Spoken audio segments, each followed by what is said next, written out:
Semoga yang subscribe diberikan rezeki melimpah dari jalan tak terduga. Dan yang like komen, dimudahkan jalannya menuju surga di hari akhir nanti. Siapa yang tak mendengar nama Qorun? Dia adalah seorang sosok kaya raya di zaman Nabi Musa yang namanya melegenda hingga sekarang.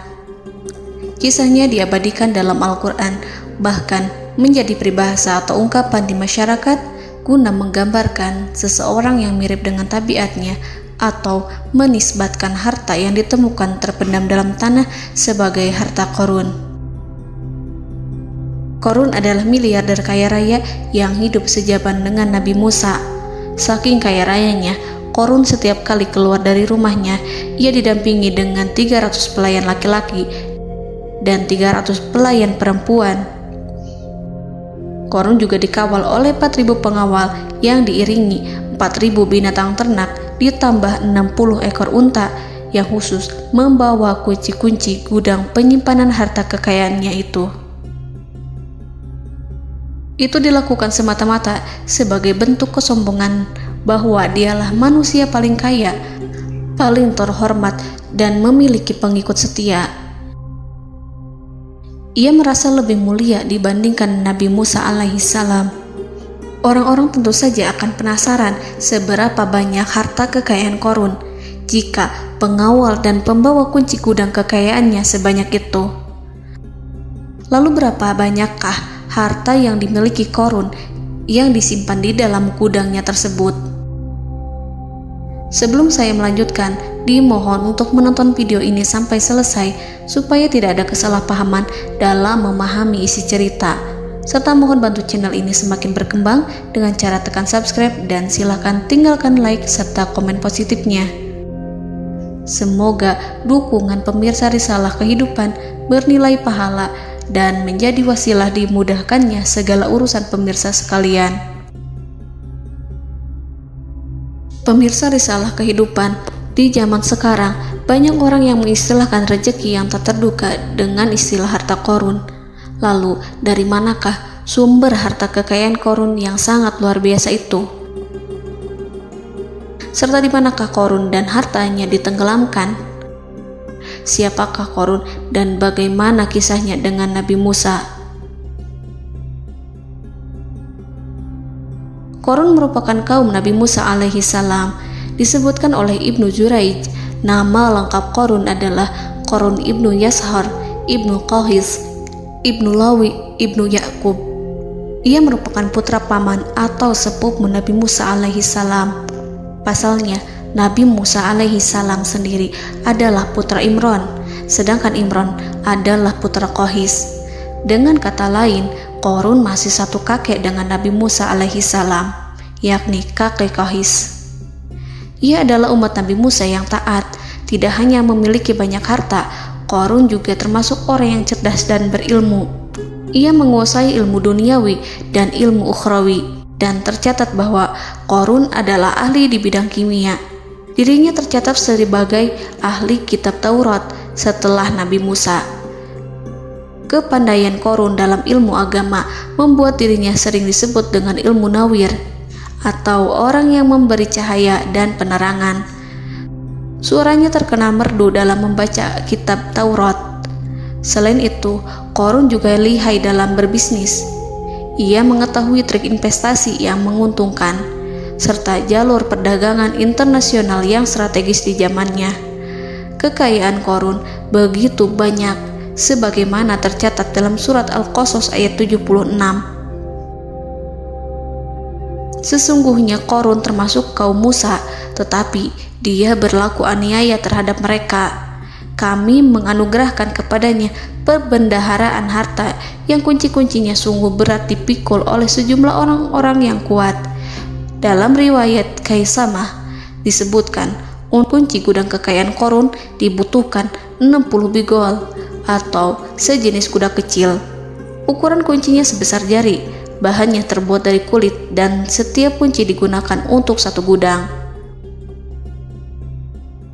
Maka keluarlah Qorun kepada kaumnya dalam kemegahannya. Para ulama tafsir menjelaskan Qarun keluar dengan mewah diiringi dengan 300 gadis berbaju merah dan 4.000 kendaraan kuda. Tak heran, iring-iringan Qarun itu mengundang decak kagum mereka yang gandrung terhadap harta kekayaan.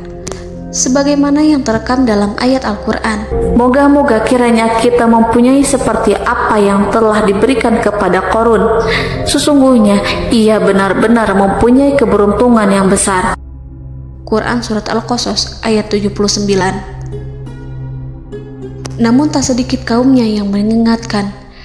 Ingatlah ketika kaumnya berkata kepadanya, janganlah engkau terlalu bangga, sesungguhnya Allah tidak menyukai orang-orang yang terlalu membanggakan diri atau farihin. Ulama menafsirkan istilah farihin di sana juga berarti takabur, zolim, berbuat kerusakan, arogan, dan tak mau bersyukur terhadap nikmat. Qarun dikisahkan memiliki ribuan kuda yang berisikan emas dan perak. Bila keluar rumah, Qarun selalu berpakaian mewah dan dikawal 600 pelayan dan diiringi 4.000 ekor kuda serta 60 ekor unta yang membawa kunci-kunci gudang kekayaannya. Namun, sayangnya Qarun kemudian membangkang pada Nabi Musa dan menjadi pengikut setia Fir'aun. Mengenai dari mana asal-usul kekayaan Qarun, ada beberapa riwayat yang memberitahukan tentang asal-usul kekayaan Qarun. Sumber pertama menyebutkan bahwa jauh sebelum memiliki kekayaan, Qarun hanyalah seorang lelaki miskin yang tidak mampu menafkahi keluarganya. Anaknya sangat banyak. Lalu suatu ketika Qarun datang kepada Nabi Musa. Ia meminta Nabi Musa alaihi salam untuk mendoakannya agar Allah memberikan harta benda yang banyak. Qarun juga meminta Nabi Musa mengajarinya ilmu kimia dan ilmu-ilmu kehidupan lainnya. Qarun dikenal sebagai orang yang soleh dan mengikuti ajaran Ibrahim dengan baik, sehingga tanpa pikir panjang, Nabi Musa alaihi salam menyetujui permintaannya. Allah Subhanahu wa ta'ala mengabulkan doa Nabi Musa.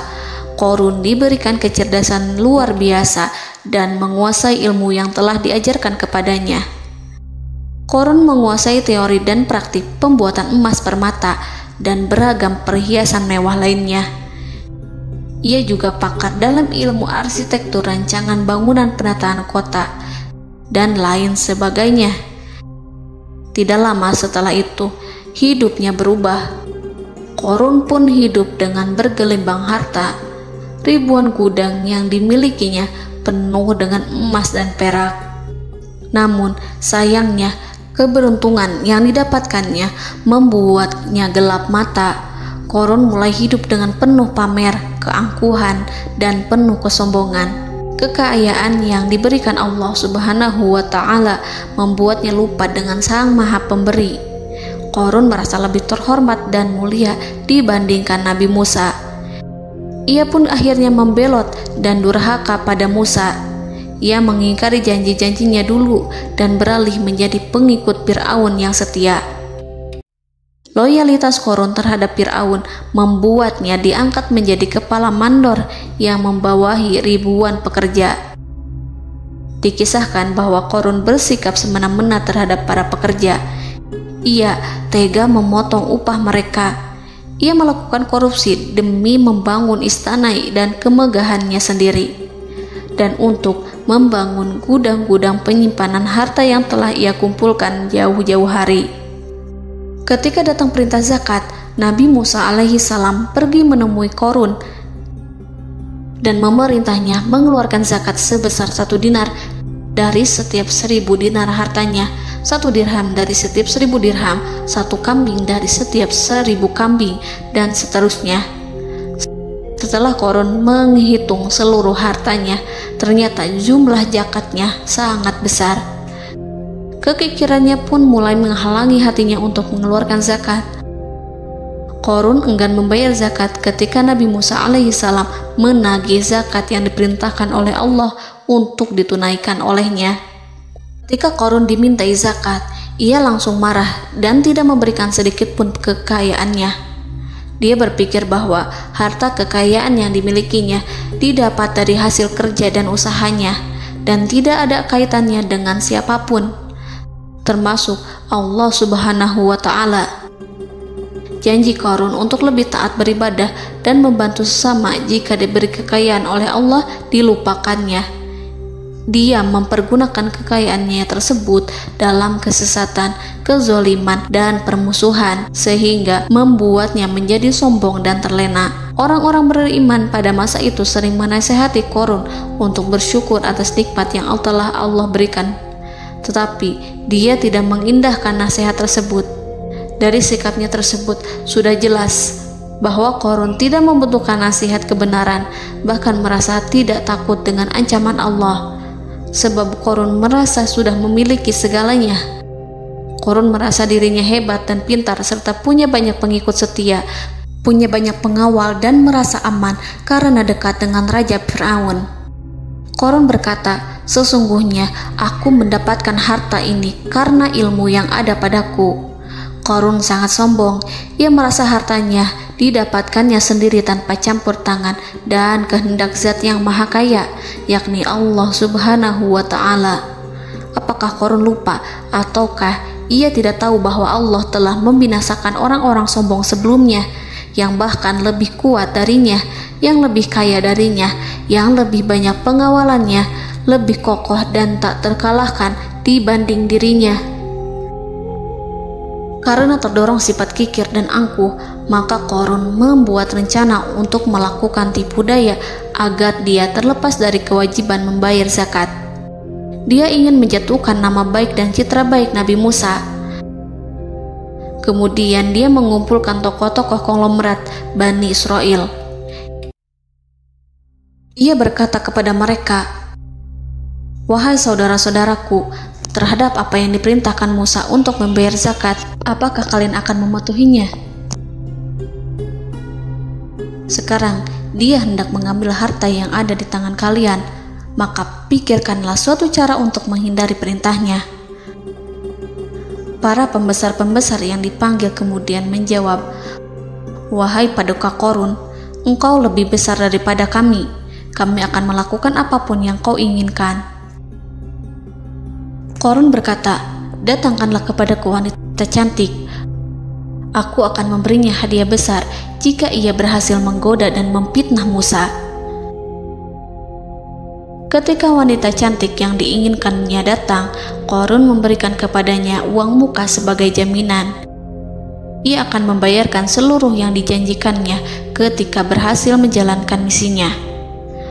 Bukan hanya itu, Qarun pun berjanji akan menjadikan wanita ini sebagai istrinya.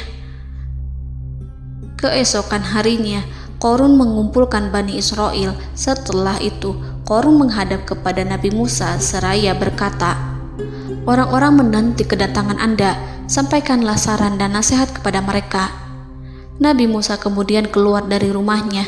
Ia mulai menyampaikan nasihat pada umatnya. Di antara nasihatnya, beliau berkata, "Barang siapa yang mencuri, aku akan memotong tangannya. Barang siapa yang memfitnah, aku akan mencambuknya sebanyak 70 kali. Barang siapa yang tidak mempunyai istri dan dia berbuat zina, maka aku akan mencambuknya sebanyak 70 kali. Adapun barang siapa yang memiliki istri dan ia berbuat zina, aku akan rajam dia sampai mati." Qarun kemudian berkata, "Apakah ini juga berlaku untuk Anda jika Anda sendiri yang berbuat zina? Apakah Anda akan menerima hukumannya?" Kemudian Nabi Musa menjawab, "Ya, meskipun saya sendiri yang melakukannya." Maka kemudian Qarun memanggil wanita yang telah dibayarnya. Wanita itu berdiri di depan Nabi Musa dan Bani Israel yang telah berkumpul, mengaku sedang hamil karena berhubungan badan dengan Nabi Musa. Maka marahlah Nabi Musa atas fitnah kejam yang diarahkan kepadanya. Kemudian Nabi Musa melakukan sholat 2 rakaat, lalu mendatangi wanita itu dan menyumpahnya agar mengatakan siapa yang menyuruhnya. Wanita itu menjadi ketakutan. Ia bergemetar di depan Nabi Musa dan mengaku bahwa yang menyuruhnya adalah Qarun. Lalu wanita itu bertaubat dan meminta maaf kepada Nabi Musa. Seketika Nabi Musa bersujud seraya berdoa kepada Allah agar menimpakan azab kepada Qarun. Allah memberi wahyu kepada Musa bahwa bumi telah dijadikan tunduk kepada perintah Nabi Musa. Kemudian Nabi Musa berkata kepada bumi, "Wahai bumi, telanlah Qarun beserta kekayaannya, habiskanlah semua."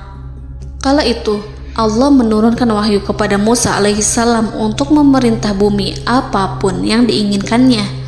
Begitu Nabi Musa alaihissalam datang dengan wajah sangat marah, barulah Qarun merajuk, "Wahai Musa, sayangilah aku." Sementara Nabi Musa alaihissalam tak bergeming. Beliau lantas berkata pada bumi, "Wahai bumi, ambillah mereka." Seketika rumah Qarun mulai bergetar. Qarun dan antek-anteknya mulai dibenamkan hingga bagian lututnya. Rumahnya ikut turun sedalam lutut. Qarun kembali merajuk, "Sayangilah aku Musa." Rumahnya kembali berguncang. Kini Qarun dan kawan-kawannya kembali terbenam hingga pusar. Demikian pula rumahnya. Qarun terus merajuk, "Wahai Musa, sayangilah aku." Sementara Nabi Musa alaihissalam kembali meminta bumi, "Wahai bumi, ambillah mereka." Rumah Qarun berguncang lagi, sementara Qarun dan kawan-kawannya terus terbenam hingga bagian tenggorokannya. Demikian pula rumahnya. Qarun lagi-lagi menjerit, "Wahai Musa, sayangilah aku." Namun Nabi Musa alaihissalam tak bergeming. Beliau terus meminta bumi menelannya hingga akhirnya Qarun dan kawan-kawannya hilang seluruhnya ditelan bumi. Tak lama setelah itu Allah berkata, "Wahai Musa, apa yang membuatmu bersikap demikian? Padahal demi kemuliaanku, andai dia Qarun berdoa kepadaku, niscaya aku akan rahmati.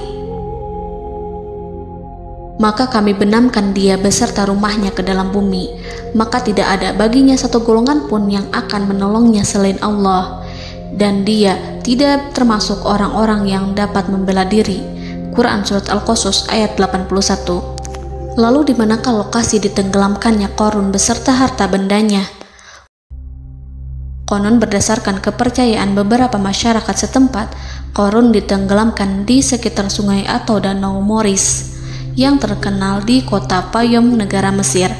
Qarun konon mendirikan istana dan di tempat itu pula ia ditenggelamkan. Dahulu, Qarun berkeinginan membangun sebuah istana, namun tidak diizinkan oleh Fir'aun jika istana itu dibangun di samping istana Fir'aun. Terlebih, Qarun juga tidak ingin membangun istana di tengah pemukiman Bani Israel yang terletak di tanah Jasan. Fir'aun pun memberikan tanah di wilayah Fayom. Kemudian di tepi sungai Payom inilah Qarun membangun istananya yang megah, dan di dalamnya ia membangun Al-Khunuj, gudang penyimpanan harta berisi emas dan perak. Salah satu bukti arkeologis yang dapat dijumpai di lokasi tersebut adalah runtuhan bangunan yang diduga sebagai tempat tinggal Qarun yang berjarak sekitar 2 km dari Danau Qarun. Menurut beberapa sumber, bangunan yang masih berdiri kokoh tersebut adalah benteng yang dibangun oleh Qarun.